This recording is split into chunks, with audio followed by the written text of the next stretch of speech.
আসসালামু আলাইকুম দর্শক, সবাই কেমন আছেন? আশা করি সবাই ভালো আছেন। আজকে নিয়ে আসলাম ইলিশ মাছের নতুন একটি রেসিপি।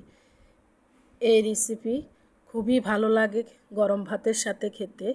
তো এর জন্য লাগছে আমার কয়েক কোয়া রসুন, একটা পেঁয়াজ 4 ভাগ করে নিয়েছি। তারপরে নিয়ে নেব কয়েকটা শুকনা মরিচ, আমি গরম পানিতে কিছুক্ষণ ভিজিয়ে রেখেছিলাম। এরপর আমি দিয়ে দিব এতে বিলেতি ধনিয়া পাতা দিয়ে এগুলো ভালোভাবে ব্লেন্ড করে নিব।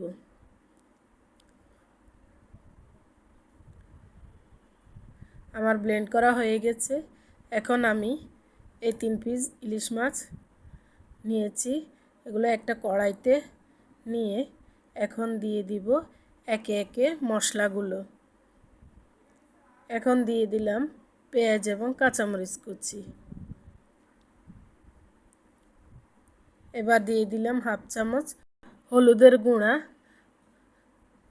স্বাদ মতো লবণ এবং আমি যে মশলাটা পিষেছি ব্লেন্ডারে দিয়ে দিব তার 2 টেবিল চামচ মতো।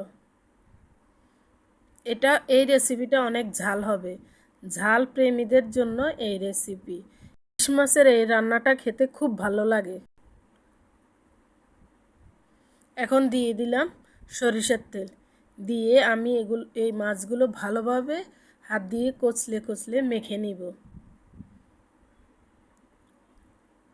এই পর্যায়ে যারা আমার এই ভিডিওটি দেখছেন তারা অবশ্যই একটি লাইক দিয়ে দিবেন এবং ভিডিওটি যদি ভালো লাগে অবশ্যই শেয়ার করে সাবস্ক্রাইব করে দিবেন।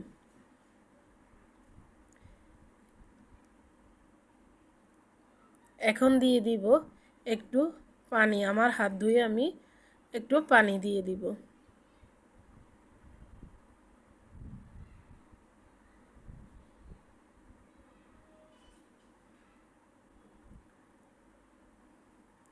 এবার ভালোভাবে নেড়ে চেড়ে চুলায় আগুন ধরিয়ে দিব। আমি এই মাছটাকে মিডিয়াম হিটে রান্না করব।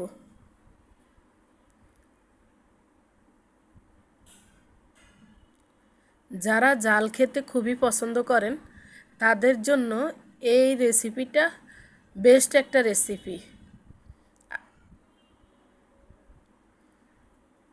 এই রেসিপি হতে বেশিক্ষণ সময় লাগে না। দেখুন আমার মাছটা প্রায় হয়ে এসেছে। উল্টে পাল্টে নেড়ে চেড়ে দিব।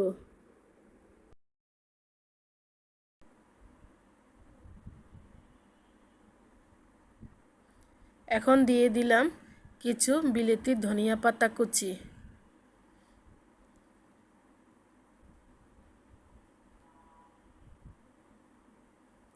আমার রান্না প্রায় হয়ে এসেছে, আর অল্প কিছুক্ষণ আমি ঢাকনা দিয়ে রান্না করে নিব।